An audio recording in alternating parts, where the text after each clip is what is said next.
It's my privilege to introduce our speaker today, Dr. Jeffrey Sanders.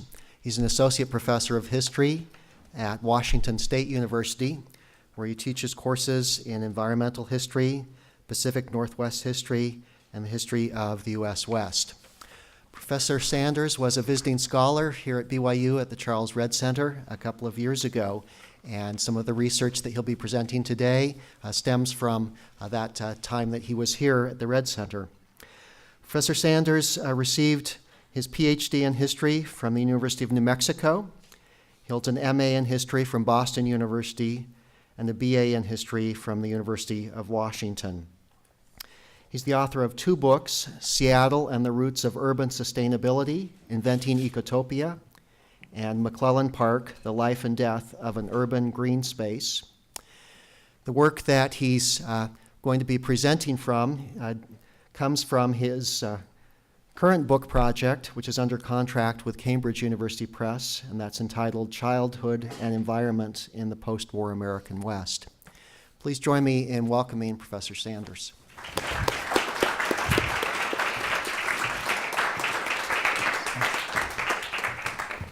Thank you. Thanks for coming. It's really good to be back in Provo. I'd like to begin by thanking the Redd Center and especially Brendan Renzik for inviting me back here. Also Amy Carlin for helping me to get here. And Brian for hosting me back 2 years ago for a great experience here. It's good to be in the place that you're writing about. And I was able to do that by being here at the Redd Center. So thanks again. So today I'd like to introduce my work and briefly describe the aims of the larger book project that I'm working on that should, I hope, come out in 2018 with Cambridge University Press, and then dig a little deeper into part of my study that benefited from the work that I did here at the Redd Center. Now, I know that historians are not supposed to start with their own experience or talk about their own experience, but I'm going to. I was raised by hippies. When I was 8 or 9 years old, I remember being caught up short as I passed a window in the door leading out to my elementary school playground. Through the frame, I watched transfixed as a bulldozer chewed through the aging asphalt like Cookie Monster through a plate of chocolate chip cookies.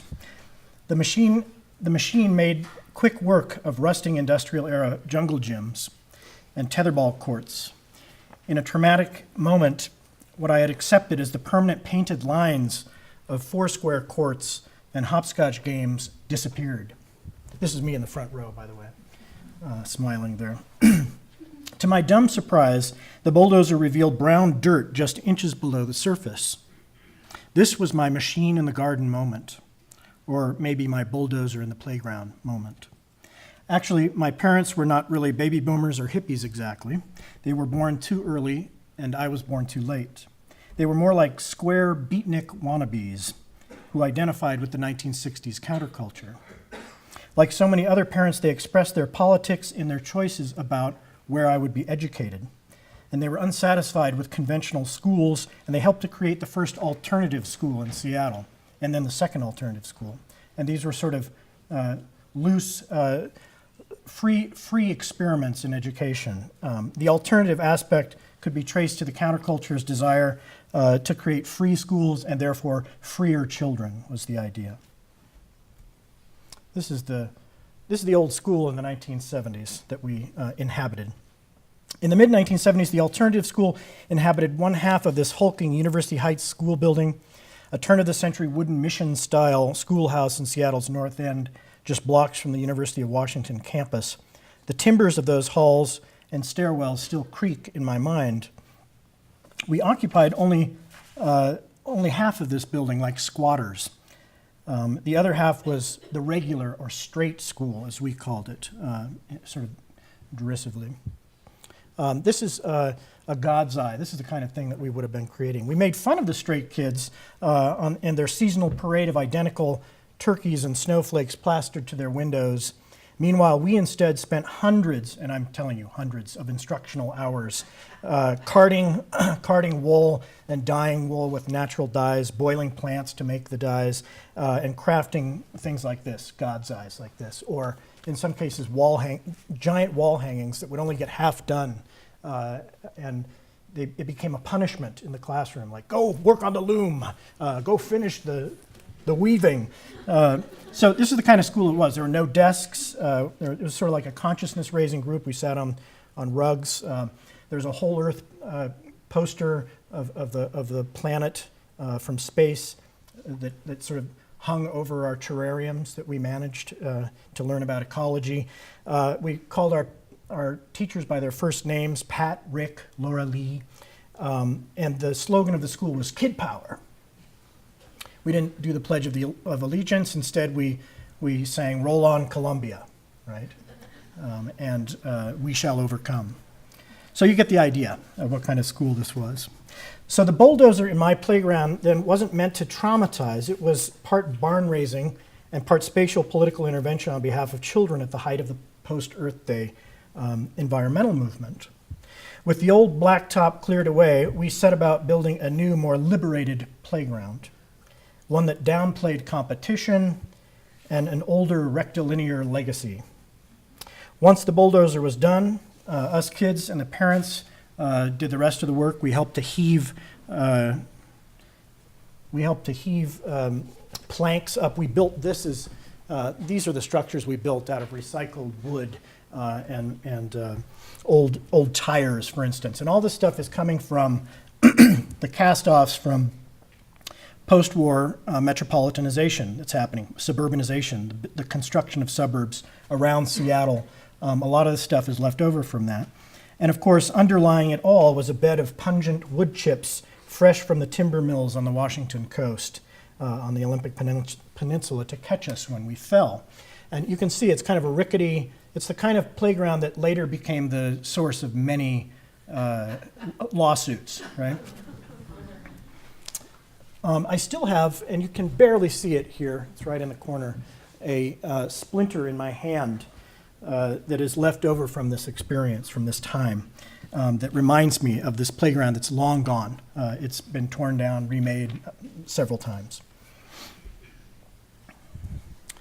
My parents never spoke any explicit language of environmentalism or ecology, but they constructed a playground that they hoped would provide a more natural or wild field for our authentic and expressive play, a landscape in which we might embody and enact environmental and social change. It all seemed very revolutionary at the time. A second episode in my dawning awareness featured not a bulldozer, but a bus. After sixth grade, I left the cozy, communal, predominantly white University Heights alternative school for Meany Middle School. And this is really the name of the middle school. It's kind of, it wasn't that mean, but Meany Middle School was located far from my house. I lived in the north part of Seattle. Meany Middle School was in the south end of Seattle. At the end of the 1970s, like many West Coast cities, Seattle remained significantly residentially segregated by race. A waterway called the Ship Canal that you can see going through connected Lake Washington and Lake Union, formed the city's most obvious racial line of demarcation, a moat with drawbridges, no less, dividing two sections of the city, one that was predominantly white and one that was more predominantly people of color. My new school was just 2 blocks from the Mount Zion Baptist Church on Madison Street, which was the historic African-American center of the city. Now, this is a map from the 1960s. The several square miles to the south of Madison and Meany held the city's highest concentration of poverty. A history of discriminatory lending practices that had partitioned these South End neighborhoods proved much more indelible than the yellow lines on my playground. My parents were also committed liberal Democrats, and they supported the desegregation of public schools. The transition to middle school then it's always a hard experience, but in Seattle in the 1970s during busing, this transition was pretty fraught, right? With famous images of racial strife in cities like Boston where busing was being challenged by white working class in particular. Seattle voters approved a voluntary busing plan that was an attempt to desegregate public schools in Seattle before a court order came down. City and school officials hoped the busing program would level the playground in Seattle's school system. In the Seattle plan, a percentage of kids from each neighborhood would swap places, attending middle school in one neighborhood and high school in another. When our buses rolled into the neighborhoods around Meany, I immediately noticed the deterioration of the housing stock. And unlike my neighborhood, which had ample green spaces and was well tended by the people of the neighborhood, but also by the city, had a lot of support, had ample green spaces and quality sidewalks, the neighborhoods closer to the central district were clearly neglected. Now, at the time, I had no idea the extent to which people in that neighborhood were trying to deal with those problems. And this became the basis for the work that I did in my book about Seattle, where I looked at the Model Cities program in Seattle, which was a war on poverty program that helped people in that neighborhood in the early 60s and through to the late 60s to deal with everyday sort of environmental health problems that they were facing. And this is, can rats get into your house? What can we do about this? At the time, I also had no idea the extent to which that people were doing these things. It later becomes what I write about in this book, and I ended up writing about different ways in which activists in Seattle were motivated by urban environmental problems, which we don't always think of as environmental history or environmental problems. So these two experiences, the busing experience and also the experience of this playground, were formative experiences for an urban environmental historian like me. In the contrast of urban spaces within the city where I grew up, I saw early on that some people clearly had more political and social power to determine both the meanings and the material conditions of their communities, be they liberated schoolyards like mine, or dilapidated and lead-poisoned pipes and proximity to industrial pollution like the South End. Yes, we were all children once, right? But childhood has been defined and valued quite differently over time and depending on place, class, and race.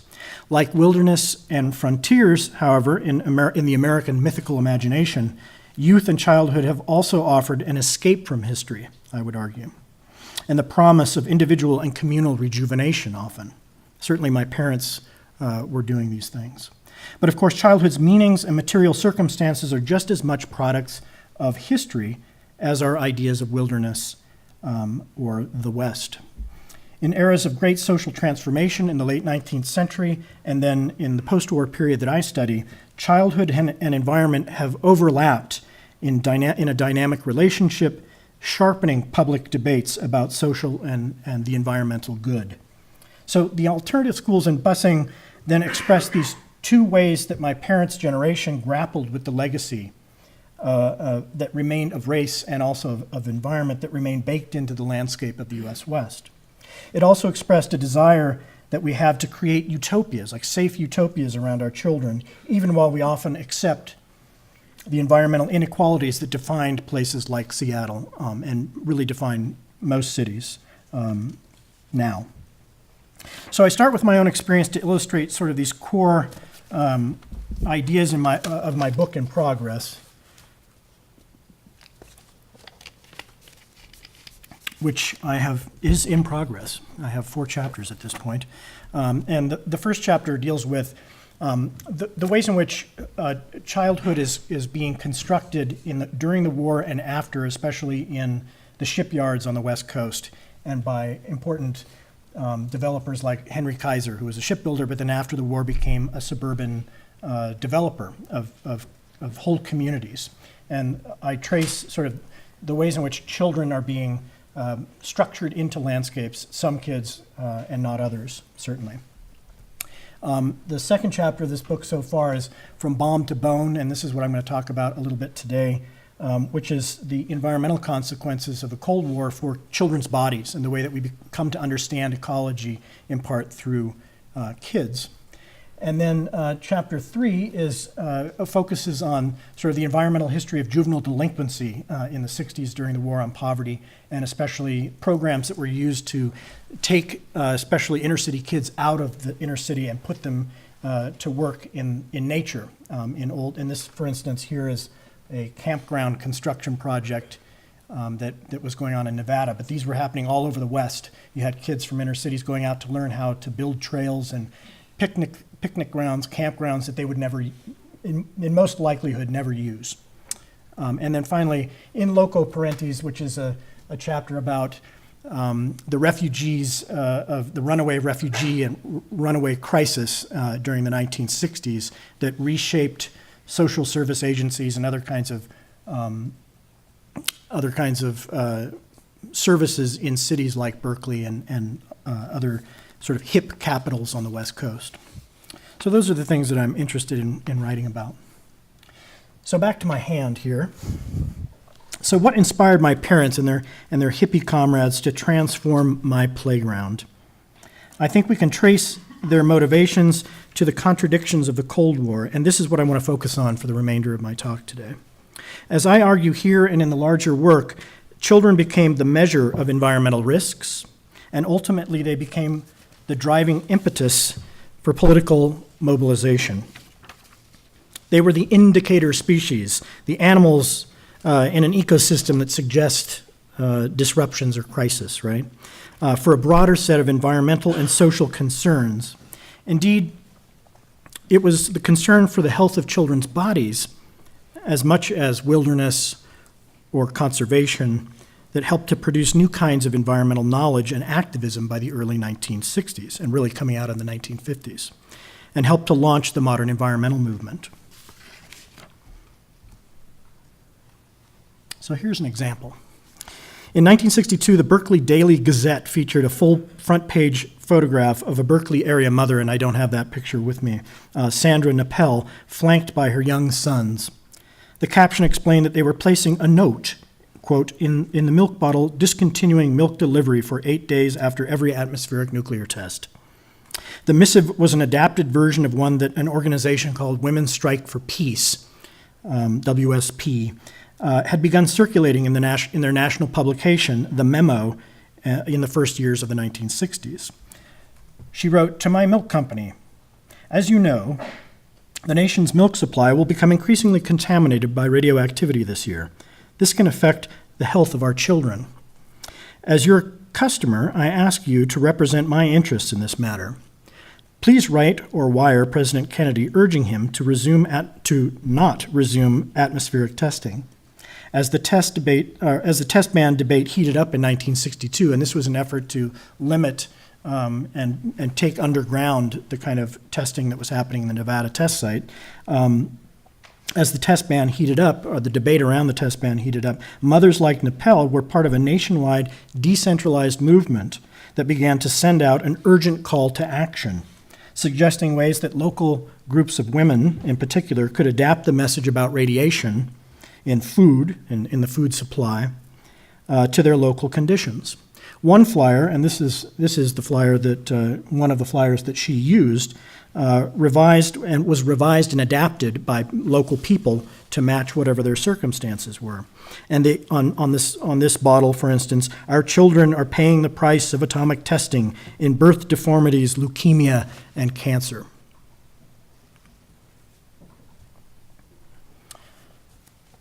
So how and why, one might ask, in the early 1960s, had the bones, blood, and thyroids of children living in the United States moved to the center of the political debate over nuclear testing, inspiring mothers like Nappel?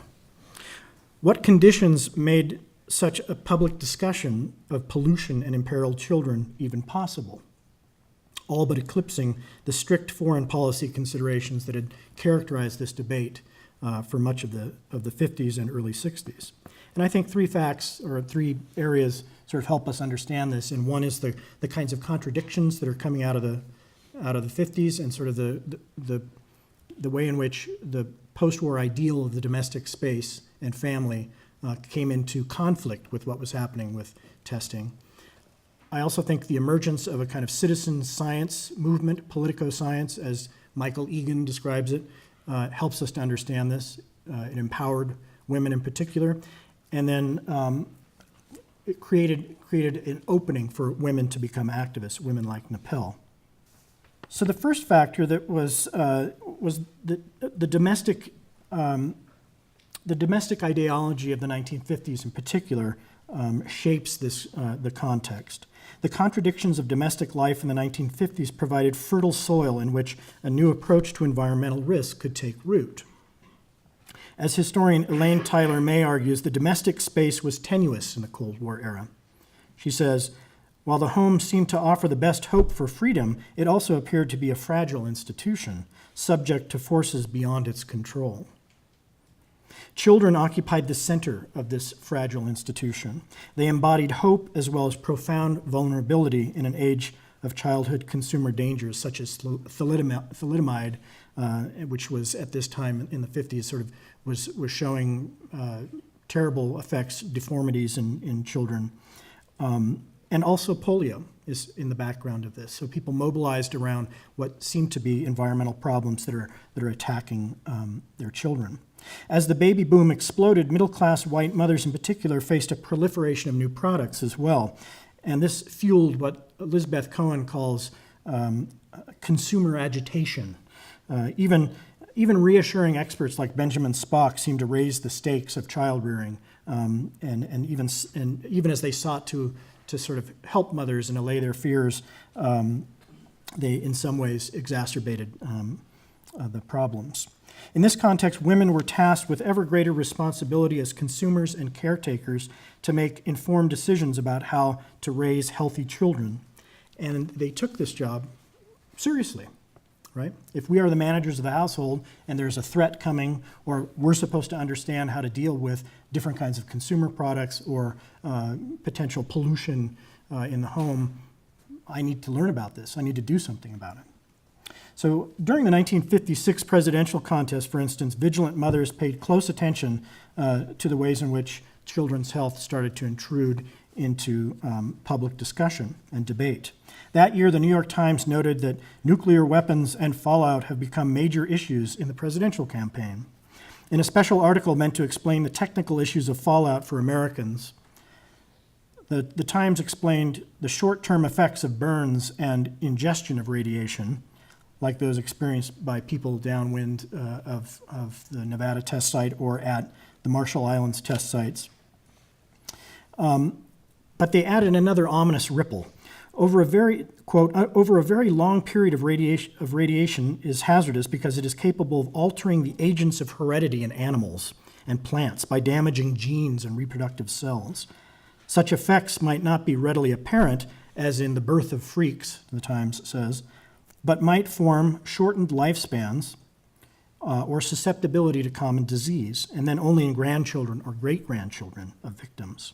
So the emerging stories coming out of the national press about radiation sort of struck at the heart of Cold War society, obsessed with reproduction and with family. This is sort of close to home. Adlai Stevenson, Eisenhower's Democratic challenger for office that same year, was the first high-profile politician to force a public discussion of potential dangers of radioactive fallout. Echoing the Times coverage, Stevenson placed children and consumption squarely at the center of this emerging debate as well. Quote, growing children are the principal potential sufferers from the radiostrontium content of milk. And this was one of the fears at this point, is that milk, of course, milk, what other sort of symbol of childhood and sort of innocence is milk, is contaminated by radiation. Keeping fact, and he blamed Eisenhower's administration for keeping facts from the American people that directly concern their health and the future of their children. But few articles in the popular press about children and radiation hit home as hard as Paul Jacobs' article in the Reporter magazine called Clouds from Nevada. Jacobs related the story of families living downwind from the Nevada test site and linked their experiences to a more universal threat to public health. The Laird family, at the center of this influential piece that he wrote that circulated widely among people in government, every every senator would have read this article. The Laird family at the center of this influential piece lived so close to the site that their door had been blown in at least once by the powerful blasts. The Laird's son, the tow-headed, this is Jacobs, the tow-headed kid everybody called Butch, died last year of leukemia. Jacobs' article highlighted the silence and tight control of information that characterized the Atomic Energy Commission's policies during the 1950s near the site, making it difficult to determine the effect of fallout and the potential perils that faced the people living nearest the Nevada test site, much less farther afield. This set of articles I have up here are all from the Iron County Record, which was the newspaper that covered a lot of southern Utah, and you can sort of see what's happening locally with a lot of the kids. This is sort of anecdotal, but if you just sort of review some of the articles from that period, it's kind of revealing to see this many people struck down by fairly rare forms of cancer.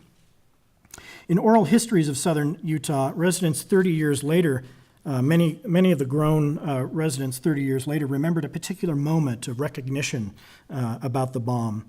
Kay Millette, for instance, or the mother of Sherry Kay Millette, recalled that we went out and watched the bomb in science class. Our teacher said we were going to do something really special. Watch the bomb blast and watch the mushroom cloud and see it come over us, she said. We stayed out there and thought it was really something. She also said that after the experience, I had a rash come on me that was unexplainable. Betty Entz, a mother at the time of the blast, described how the local news and radio stations in the early 1950s encouraged parents like her to take her kids out to see bomb clouds. But later she also remembered that after one blast, a man came to the door and warned her to wash her kids' hair if she had been outside during the blasts. She recalled that moment, she said, because she and her daughter had been outside picking peas in the garden that day. Diane Nelson, whose family enjoyed spending time in the hills around St. George, for instance, recalled that after each bomb, there it would be, the fallout, fine like flour, kind of grayish white. She and her other children played in it like it was snow, she said. She and her friends would trace their names in it. After that experience, she says, her father would say, clean off, don't get it on you, wash up, don't play in it. But they did anyway, of course. So this gives you an idea of sort of some of the local coverage, but at the same time, you see ads for things like heptachlor in these publications. Basically DDT kinds of chemicals that would be banned after the 50s or in the 60s, but were in wide use during this time. And of course, the government made the argument that there are a lot of different kinds of chemicals that are being let loose in the environment in southern Utah at this time.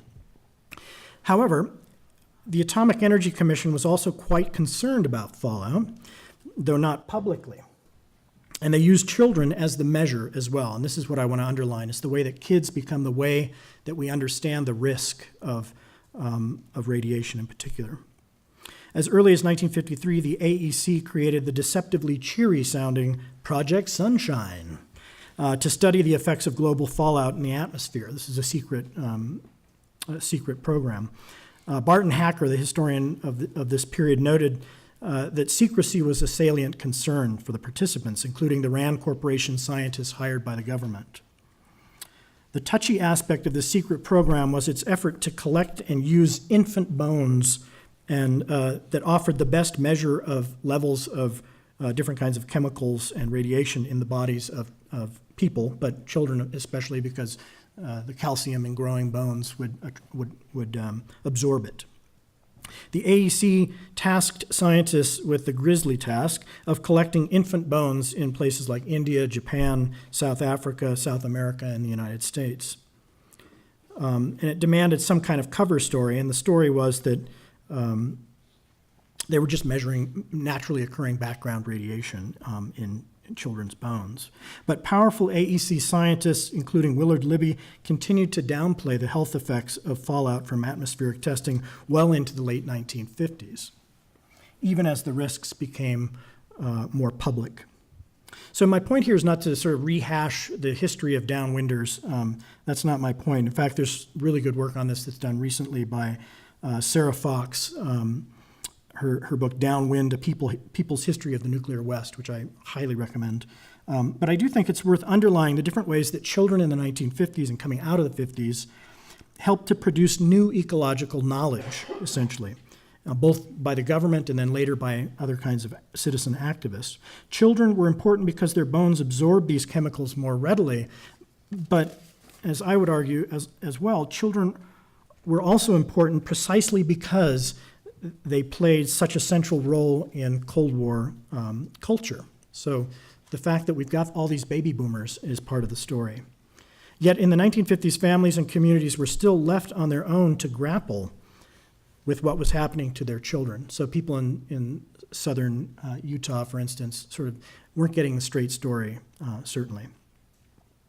And they would reach out to politicians like Senator Wallace Bennett from this state, who was a powerful politician during this time. He sat on the Atomic Energy Commission and the Public Health Service, and he would get letters, but not very many letters, from people in southern Utah complaining about the tests and what they thought might or might not be happening to their children, watching government people going around testing kids and wondering, what's going on. But he really downplayed it. And this is in contrast. I dug through many boxes when I was here in the library here. The Wallace Bennett collection is enormous, looking for letters from concerned constituents. And there are some, but nothing like what, for instance, in Idaho, the senator from Idaho, Frank Church, got tons of letters and responded to them, and also was quite disturbed by Jacob's article in the Reporter. So the question is, how did these secrets and isolated stories leaking out of Nevada and Utah become the focus of a more public and national concern during this time? And this is where we get to the second factor, I think, that is emerging during this time, which is a citizens movement, sort of politico-science movement that becomes mobilized in part by Barry Commoner.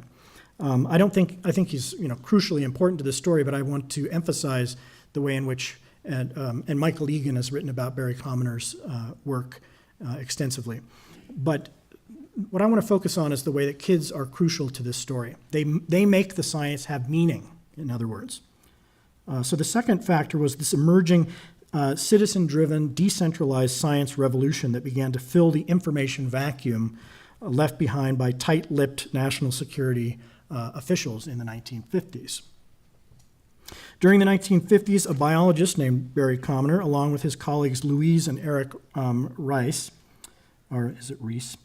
both in the dental school at the Washington University in St. Louis, created the Greater St. Louis Citizens Committee for Nuclear Information, CNI. They also created a Nuclear Information, which was a publication that they sent around the country, and they sent to especially women's groups. So for instance, Women's Strike for Peace, the group that I mentioned at the very beginning, received his, if you look at their records in every place, every archive where their records are held, there's correspondence, or they received information from Commoner. And this group began collecting. Commoner started basically hiring local people, and especially mothers, to collect baby teeth as part of a study that echoed the secret work of the AEC. They also launched a nationally influential newsletter that people then started to do this on their own. So groups like Women's Strike for Peace started doing their own baby tooth studies and their own discussions about milk and advocating on behalf of children. So for instance, they would encourage, mothers, after they slip a dime underneath their sleeping children's pillows, thousands of worried mothers are collecting their baby's teeth, putting them in little envelopes and sending them to St. Louis to be tested. And the idea here is to measure sort of a baseline of different radioactive elements in babies' teeth. And this kind of participatory work, of course, is in stark contrast to what's going on with big science in Nevada that is mostly secret at this point. This is very much a democratic, sort of citizen-activated kind of work. And of course, it's women who are at the center of this, and many mothers. So the profound and simple act of collecting data for the study forced families to acknowledge their household's connection to a larger global ecosystem. For mothers, the experience was profound. The study beckoned to middle-class homemakers and professional women in particular who, armed with science and scientific data that they themselves had helped to create, could now picture themselves as crucial political actors in this new campaign on behalf of children. And then, of course, much more after the 60s, certainly. So finally, the baby tooth study, I think, modeled a new combination of consumer politics and environmental concern that you start to see move out into other movements. But certainly, someone like Sandra Nappel, the woman that I started this discussion with, the Berkeley mother, and her kids, this is where they come into the picture. They start to become active. And in 1961, Women's Strike for Peace really burst onto the public stage with their mix of the personal and the political, with a call for a walkout, or what they called a housewife strike, or housewives strike, that brought over 50,000 women out of their middle-class homes and into the streets to challenge continued atomic testing.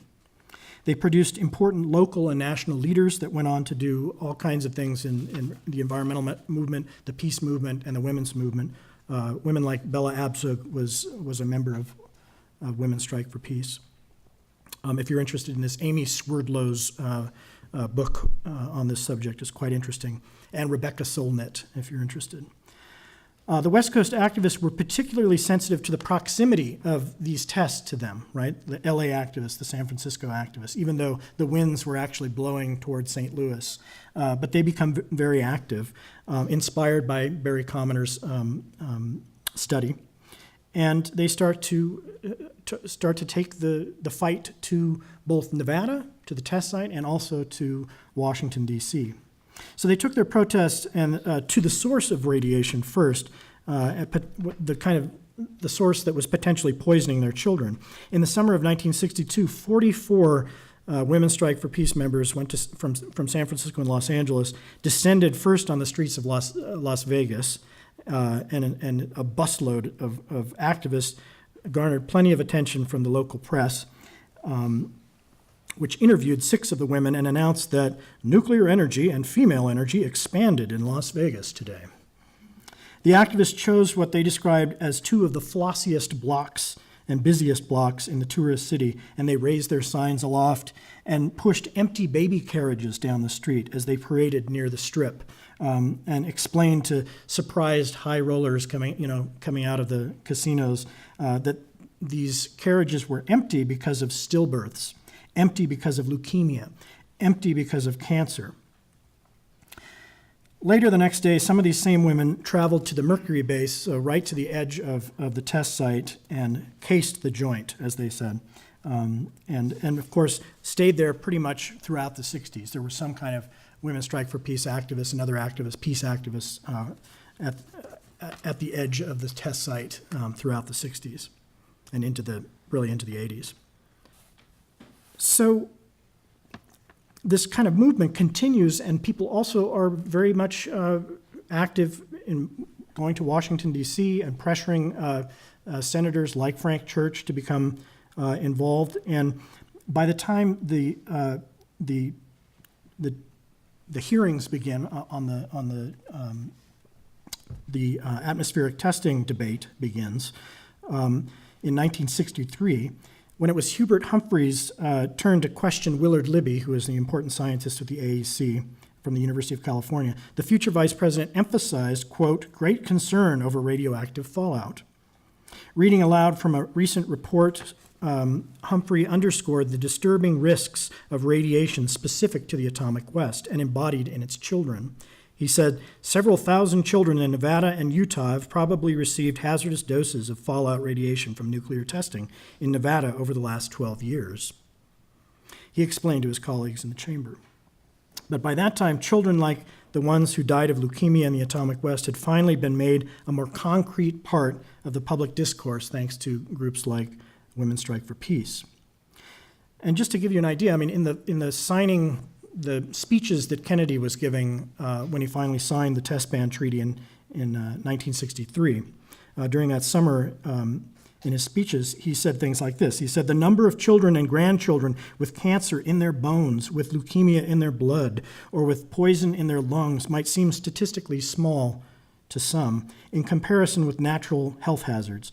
But this is not a natural health hazard, and it is not a statistical issue. The loss of even one human life or the malformation of even one baby, who may be born long after we are gone, should be of concern to us all. Our children and our grandchildren are not merely statistics toward which we can be indifferent." So you get a sense for the way in which this language is moving right to the center of the political debate and into the mouth of the president at that time.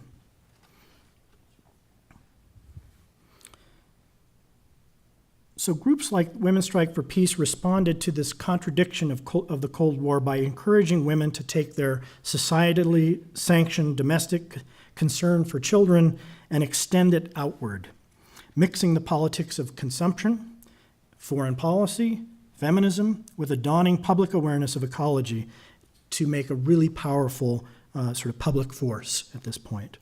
In the process, this political work showed how ecological connections could tie the domestic and the private realm of the post-war family to a national and even international environmental scale. The personal became very political, and the political very personal. Historical context was crucial in this process. Women who worked to make the science of radioactive risks legible did so within a specific historical moment in which baby boom children played an outsized role in American culture. They showed how children made environmental concerns manifest in their bones and in their teeth, demonstrating the high stakes of continued nuclear testing. But other potential environmental risks as well follow, right, from this. So the splinter in my hand from that hippie school is obviously not as lethal as the chemicals lodged in the bones of Cold War children. But the splinter is a reminder, I think, of how, as a child, I embodied my landscape and how all children embody their landscape, ultimately. It is also a reminder of how the post-war generation manifested the new knowledge and stakes of an ecology, a shared ecology, that included human beings. Even as they struggled, like my parents did, to match the knowledge, that new knowledge, with the social landscapes they hoped to create in the post-war West. Thanks.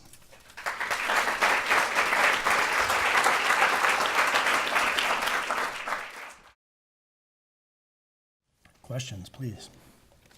Can you point out the splinter in your hand again? I know, it's not very clear, but it's this darkness right here. And I can show you after if you'd like.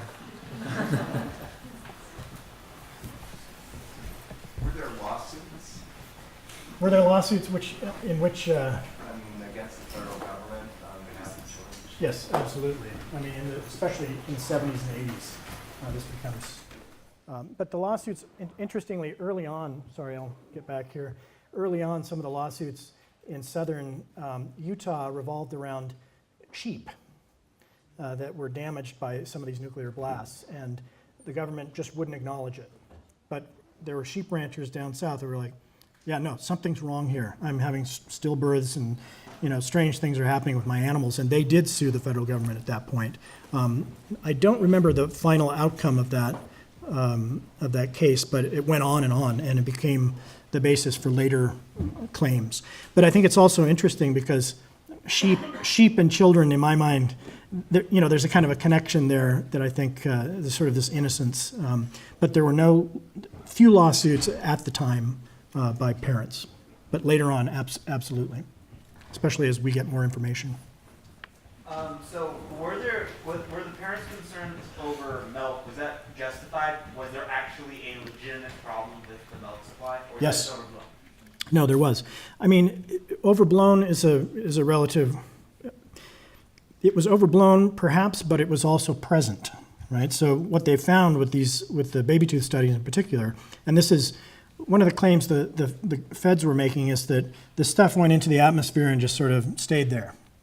Didn't come down in the rain, for instance. But they figured out that indeed it was coming down in the rain in places like New York and in St. Louis, around St. Louis. And so the milk sheds in these different places were showing evidence of these different elements. that did not occur naturally.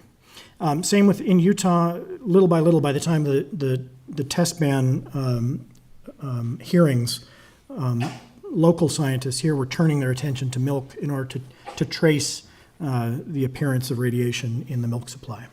So it becomes an issue. So as far as it being a problem in the milk supply, was it because of like, it was in the cows, or was it like once it comes out, then it like sneaks into the milk? It's in the cows. They're eating the grass right. It's coming down. It literally is coming down in the rain and in other ways, but it's drawn to certain kinds of plants, and then cows are ingesting it. And same with, and there's that kind of less. It's a more indirect way of consuming it. The sheep instance, for instance, was direct radiation burns in many cases. Back here and then here. So I would assume that it was more than just milk that was contaminated, and it was meat, it was eggs, so on and so forth. So why was milk? Milk is because of calcium. And I'm not a great expert on this topic, but certainly some of these radioactive elements attach better to calcium, which is also why they attach to kids' bones, growing bones. Did this have anything to do with the push for using formula milk over breast milk during that time? I don't know the answer to that. I would doubt it, although probably people turn to that as a way. I know at the time people were like, you should not be drinking milk during these months after the tests, and so you should use powdered milk at this point, or formula at this point. But I think a lot of that has to do with just sort of the way that post-war marketing is happening.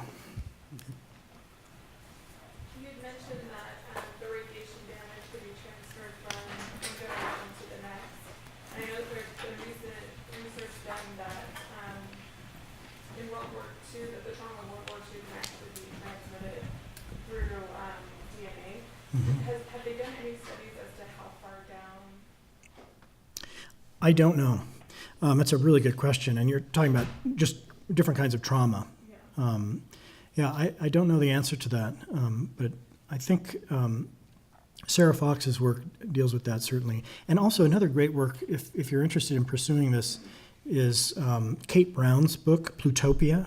You should check that out. She compares Soviet-era plutonium production and testing to what was happening in the United States at the same time, and shows that the two societies are really echoing each other and building very similar kinds of family and spatial structures around plutonium production and dealing with some of these issues. And she traces it right up to the present, but I don't have on the top of my mind how those studies have worked out. Yes, sir. Yeah, was this a largely, this fear about nuclear testing, was this a largely localized issue in the West, or was it something spread across the country? Another question is, what was the counter? Obviously, people were concerned with the nuclear testing. What would the other side of that argument be? How did the fear of nuclear testing compare to the fear of, Soviet expansion and the East and all that stuff? Yeah, I've already forgotten the first part of your question. Localized. So, and this is where Wallace Bennett is an interesting character in all of this, because he did get letters, and local people are very concerned. But it's the folks in southern Utah and in Nevada are pretty tight-lipped too. Most of the families that are closest. The people that are really pushing for this discussion are people on the coast. I mean, as far as I can tell, there's almost no presence of Women's Strike for Peace in Utah. So these are groups that are in Washington, D.C., in St. Louis, in Los Angeles, and San Francisco, very active. And they're coming out of the peace movement. So they attach to this issue partly, but for good reasons. But I would say that there are plenty of people who are concerned locally, but they're not sure how to express that. And someone like Wallace Bennett is a good example of a local politician who's sort of walking this line. The uranium industry is big in this state. He oversaw some of that industry and certainly had a lot of constituents who were concerned about that industry and the perpetuation of that industry. But he also was quite fearful of the Soviets. And so the Cold War context certainly shapes how people responded. And he felt, he was a ardent Cold Warrior, that if we stop testing, then we're sending a message to the Soviets that we're not going to match their power. So, does that answer your question? Yes. So a lot of these activists are coming out of the broader New Left movement, some of the New Left movements, but a lot of the areas that are being affected are predominantly conservative Yes. areas. Can you talk about the tension or interplay there? Yeah, and I think New Left, it is New Left, but it's early New Left. A lot of Women's Strike for Peace, at least at this point that we're talking about, coming out of the 50s, early 60s, and some of these activists wouldn't think of themselves as New Left at all. In fact, not all, but some of these folks, after the test ban treaty is created, they sort of move out of the story. Although a lot of them go on to do what you would call New Left activism of various kinds. But it's an interesting question. Sort of, is this, because there's a kind of... Do they have problems interfacing with these conservative constituents? Are they viewed skeptically, even though they're trying to help these local people? I mean, did the politics hinder collaboration or communication? Not that I can see. I mean, it just depends on who, in this state, probably. I think Women's Strike for Peace makes very few inroads in this state. Even though in some ways you could kind of say that their politics are sort of conservatives, very family-oriented, very child-oriented. It's moving out of this kind of 1950s containment culture and using that framework to address these problems. So they're not like wild-eyed people. They may become more wild-eyed in the view of many. But I don't have very many instances of people trying to communicate across those lines. In Idaho, the example that I can give is Frank Church, who's a Democrat, liberal Democrat, who in a very conservative state, and he's getting letters from people who I would consider to be very middle of the road, and maybe even conservative groups who are expressing concern. So I think this is the interesting thing about this period and these politics is that they cross those. They have the potential to cross that line, if that makes sense. Yes. Is there any data that talk about or that shows what happened to the children that were exposed to radiation back in the 50s? I know the ones that you're specifically talking about. Is there anything that tracked, if they were actually, their health was hindered for the rest of their lives and things like that? Yeah, I mean, and this is still debated. Since I don't really focus on the later period, I'm more interested in the immediate Cold War, and honestly, what I'm interested in is the way that children become part of the discourse, if that makes sense. But I think there's been plenty of work on this. In the 1990s, in the 80s, there were many court cases. Downwinders have been fighting this for a long time. They haven't always been able to prove it. And part of the reason they haven't been able to prove it is that they, for instance, in a place like southern Utah, in some ways, our environments are a toxic soup, and it's hard in some ways to locate the specific problem. This is something that Kate Brown talks about in her book Plutopia, that a lot of the people that were working in uranium industries or working at the test site even moved on, and they were often the people that were closest to this kind of work. Didn't have health care, didn't use doctors that much, were poor.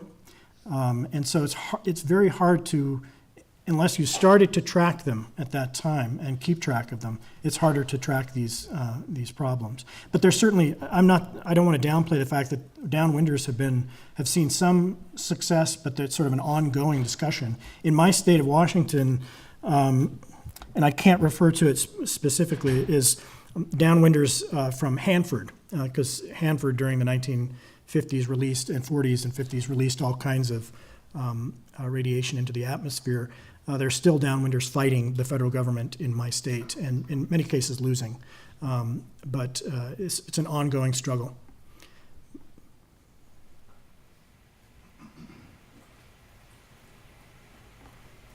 And out of curiosity, you mentioned how there were, later on, there were other chemicals and stuff that were banned. how did this and the concern over this fuel other environmental concerns over chemicals in the environment and that you use in the farm and stuff? Yeah. I mean, if 1962 is one of these moments, right? And this is right around right before the test ban treaty is passed.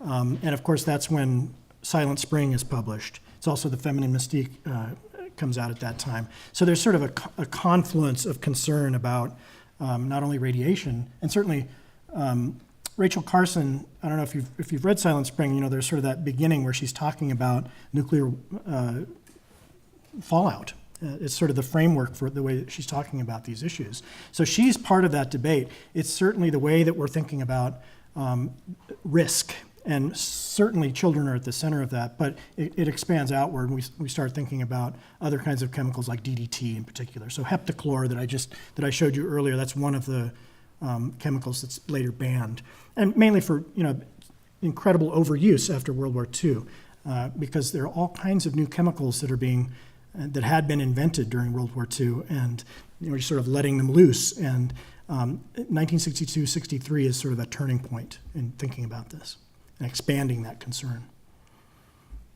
But the idea that children are experiencing this specifically, or that they could become malformed or sickened, is crucial to the politics, I think, during the 60s.